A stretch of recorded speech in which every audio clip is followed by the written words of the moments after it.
Assalamualaikum warahmatullahi wabarakatuh. Salam sejahtera selalu. Selamat pagi anak-anak. Bagaimana kabar kalian? Semoga kalian senantiasa dalam keadaan sehat walafiat. Terima kasih bagi kalian yang telah subscribe. Bagi yang belum, jangan lupa klik subscribe-nya ya, supaya kalian senantiasa mendapatkan notifikasi dari video-video terbaru saya. Pada video kali ini kita akan membahas kedatangan bangsa-bangsa barat. Apa yang menjadi latar belakang datangnya bangsa-bangsa barat? Indonesia memiliki kekayaan alam yang melimpah seperti rempah-rempah, kayu, minyak bumi, dan lain-lain. Sejak abad 15, Indonesia sudah menjalin hubungan dagang dengan Eropa yang terkenal dengan teknologi pelayarannya.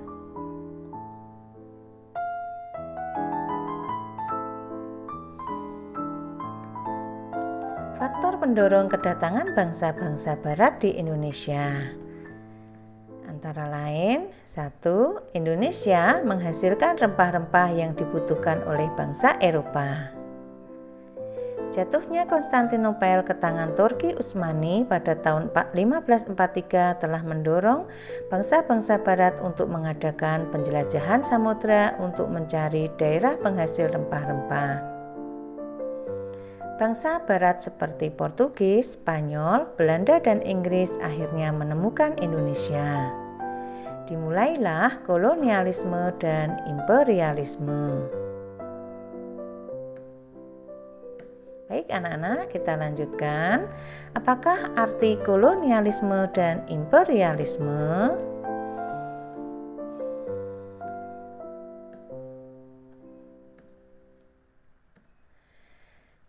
Kolonialisme adalah penguasaan oleh suatu negara atas daerah atau negara lain. Imperialisme adalah sistem politik yang menjajah bangsa lain untuk mendapat kekuasaan dan keuntungan yang besar. 2. Motivasi 3G: Gold, Gospel, dan Glory. Gold artinya emas, maknanya kekayaan. Semboyan ini menggambarkan bahwa tujuan bangsa barat ke Indonesia adalah untuk mencari kekayaan. Gospel adalah keinginan bangsa barat untuk menyebarluaskan atau mengajarkan agama Nasrani, khususnya agama Kristen, ke bangsa-bangsa di Asia, Afrika, dan Amerika Selatan. Glory bermakna kejayaan bangsa. Tujuannya, bangsa barat adalah untuk mencari kejayaan. 3. Revolusi industri. Revolusi industri adalah pergantian atau perubahan secara menyeluruh dalam memproduksi barang dari sebelumnya menggunakan tenaga manusia dan hewan menjadi tenaga mesin. Revolusi industri berdampak pada penemuan mesin-mesin, mesin uap, sarana transportasi, dan lain-lain. Dampak revolusi industri antara lain memicu bangsa-bangsa barat melakukan berbagai petualangan. Bangsa-bangsa barat memerlukan bahan baku yang lebih banyak. Bangsa-bangsa barat memerlukan daerah pemasaran untuk menjual hasil industrinya. Bagaimana proses kedatangan bangsa barat? Jatuhnya Konstantinopel ke tangan Turki Utsmani tahun 1453 mengakibatkan hubungan perdagangan antara Eropa dan Asia Barat atau Timur Tengah terputus. Hal ini mendorong orang-orang Eropa mencari jalan sendiri ke dunia timur untuk mendapatkan rempah-rempah yang sangat mereka butuhkan. Melalui penjelajahan samudra, akhirnya bangsa-bangsa barat berhasil mencapai Indonesia. Kita lihat bagaimana kedatangan Portugis anak-anak. Tahun 1511 Portugis menduduki Malaka. Di manakah letak Malaka? Mari kita lihat. Nah, ini Malaka. Tahun 1511 Portugis berhasil menduduki Malaka. Kemudian tahun 1512 melanjutkan ekspedisi ke Ternate di bawah pimpinan Alfonso de Albuquerque. Saat itu Ternate dikuasai oleh Spanyol. Tahun 1528 berdasarkan perjanjian Saragossa di Spanyol membagi dunia menjadi dua wilayah kekuasaan, yaitu di sebelah utara garis Saragossa milik Spanyol dan di sebelah selatan garis milik Portugis. Maka Ternate dan Tidore dikuasai oleh Portugis. B. Kedatangan Spanyol. Tahun 1492, Christopher Columbus mencapai Kepulauan Bahama. Ini Kepulauan Bahamanya, anak-anak. Tahun 1499, Amerigo Vespucci mendarat di Amerika Selatan dan menamai penduduk daerah tersebut Indian. Tahun 1520, Ferdinand Magelhaens mendarat di Kepulauan Massawa, Filipina, namun tewas oleh penduduk pribumi. Kemudian, tahun 1521, rombongan tiba di Kepulauan Maluku dipimpin oleh Sebastian del Cano.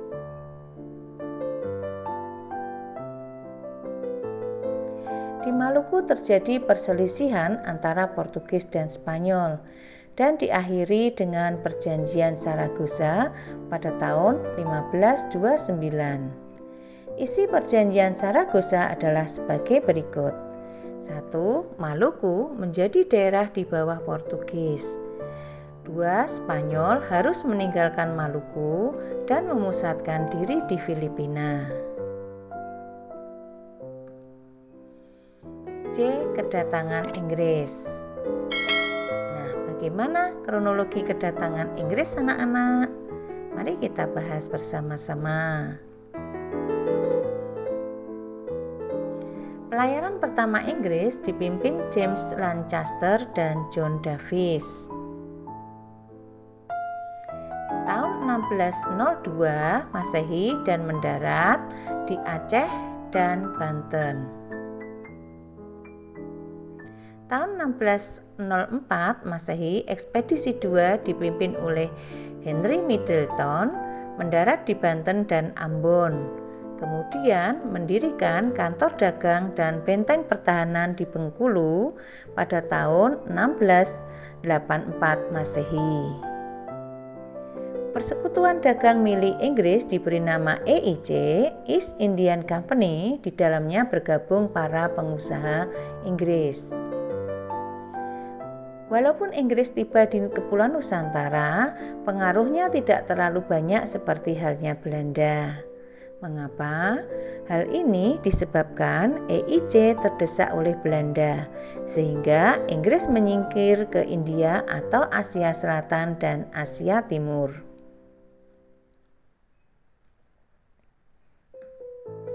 Kedatangan Belanda. Bagaimana kedatangan Belanda?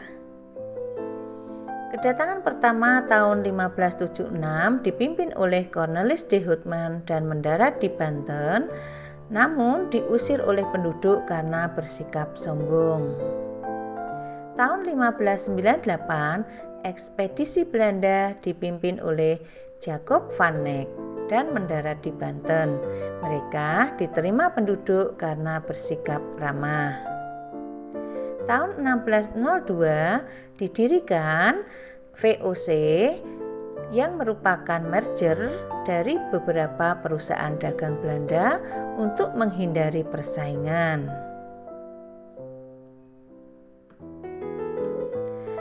Gubernur Jenderal pertama VOC adalah Peter Both.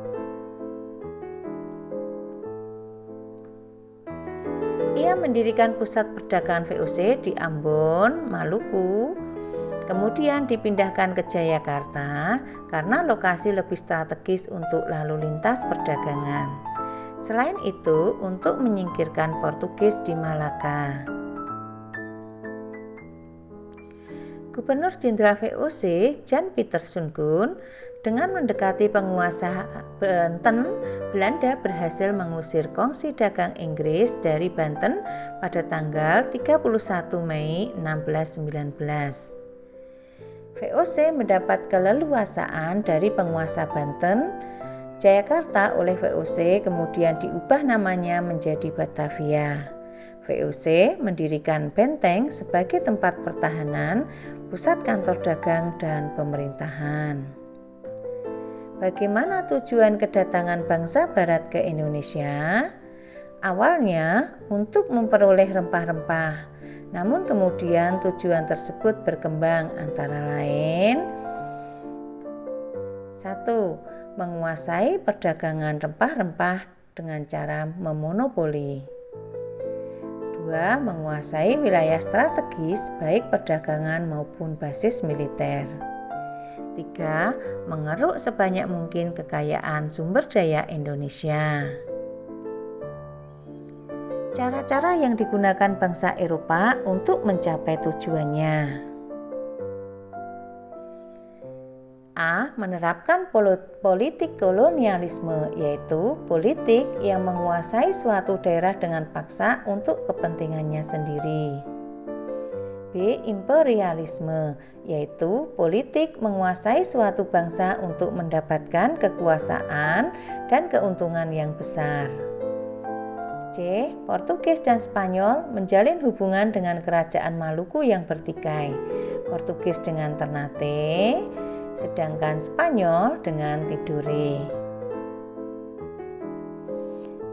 D. Inggris menjalin hubungan dengan Raja Banten dan berhasil mendirikan kantor dagang EIC di Banten dan Jayakarta. E. Belanda menjalin hubungan dengan Raja Banten, mengadakan perjanjian-perjanjian dengan raja setempat, dan menaklukkan daerah-daerah yang tidak tunduk terhadap kemauan VOC dengan politik divide et impera atau pecah belah. Baik anak-anak, untuk lebih memahami materi kali ini, silahkan kalian kerjakan kuis berikut ini. 1. Sebutkan 4 faktor pendorong kedatangan bangsa Barat di Indonesia.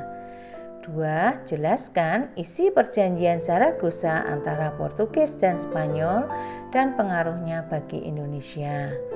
3. Jelaskan kronologi kedatangan bangsa Inggris di Indonesia. 4. Sebutkan 4 tujuan kedatangan bangsa Barat di Indonesia.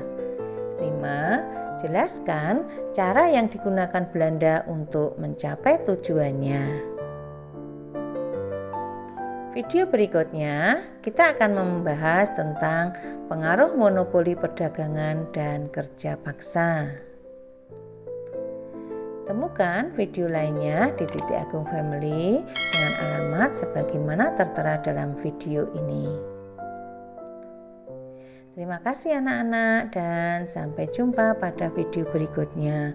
Wassalamualaikum warahmatullahi wabarakatuh.